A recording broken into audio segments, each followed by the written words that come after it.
High, good morning সবাইকে। তোমরা সবাই কেমন আছো? আমি তো জাস্ট ফাটাফাটি আছি। সকালবেলা ঘুম থেকে উঠে ১ম এই একটা ঠাকুরের গান চালিয়ে নিলাম। গান শুনতে, শুনতে কাজ করতে আমার খুব ভালো লাগে। তারপরে বিছানাটা ঝেড়ে আমি স্নান করে চলে এসেছি। এখন যেহেতু ওয়েদার চেঞ্জ হচ্ছে এইজন্য চালুদের এত লোম উঠছে এইজন্য বিছানাটা ঝাড়তে অনেকক্ষণ টাইম লাগে। তারপরে জল খেয়ে নিয়ে বেরিয়ে পড়লাম বাজারে। ১ম এই খাটালে গিয়ে ওখান থেকে দুধ নিয়ে নিয়েছি আর তারপরে কিছু সবজি কিনে নিয়ে নাচতে, নাচতে চলে আসলাম বাড়িতে। কদিন বেশ ভালোই বৃষ্টি হচ্ছিল কিন্তু আজকে আবার প্রচন্ড গরম পড়েছে। দুধটা এনে ফোটাতে বসালাম আর কিছু জামা কাপড় কাচতে দিয়েছিলাম ওগুলো আগে মেলে নিচ্ছি।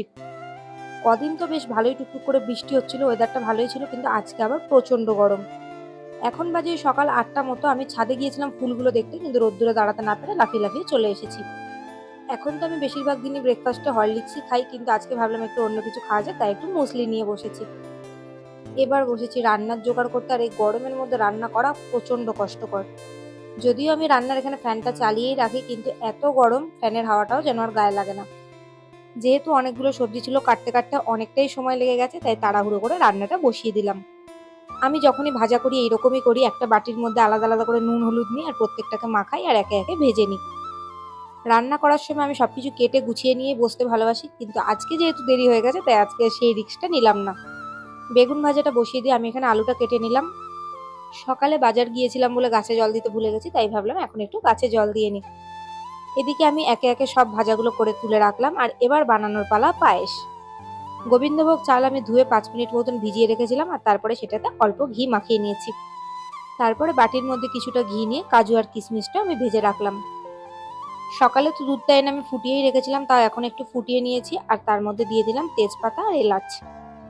ফুটে আসার পরে আমি এখানে ভিজিয়ে রাখা চালটা দিয়ে দিলাম। এখানে বেশ অনেকগুলোই ভাজা করেছিলাম কিন্তু পটল ভাজা খেতে আমার খুব ভালো লাগে তাই কয়েকটা পটল ভাজা আমি রান্না করতে করতেই খেয়ে ফেলেছি। রান্নার আমার এমন বাহার, এদিকে আমি পায়েসের মধ্যে গুঁড়ো দুধ দিতেই ভুলে গেছি তাই জন্য একটা বাটির মধ্যে গরম জল করে গুঁড়ো দুধটা গুলে নিলাম। গুঁড়ো দুধটা দেওয়ার পরে আমি এখানে দিয়েছিলাম বাতাসা আর অল্প একটু চিনি। বাতাসাগুলো আমি রোজ রোজ ঠাকুরের কালেক্ট করে রাখি, এদিকে আমার অনেক কাজেই লাগে। এর আগের দিন আচার বানিয়েছিলাম আর আজকে বানিয়ে নিলাম পায়েস।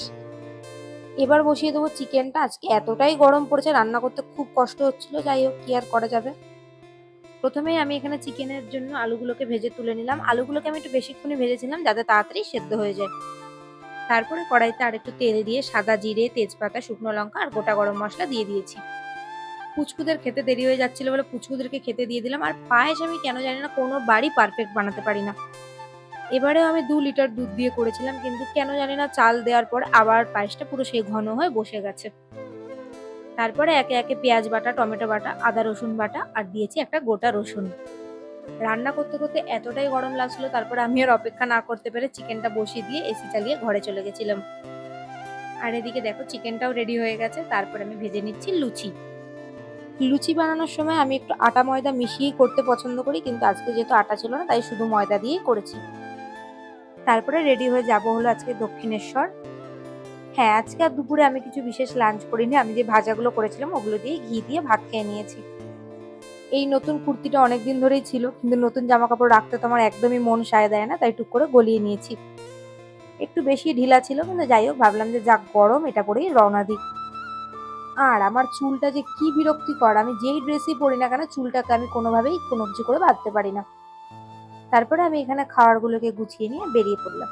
আর রাত্রে বাড়ি ফিরতে একটু দেরি হয়ে গেছিল বলে আর কোনো ভিডিও করা হয়নি। তো চলো, thank you for watching, bye, good night.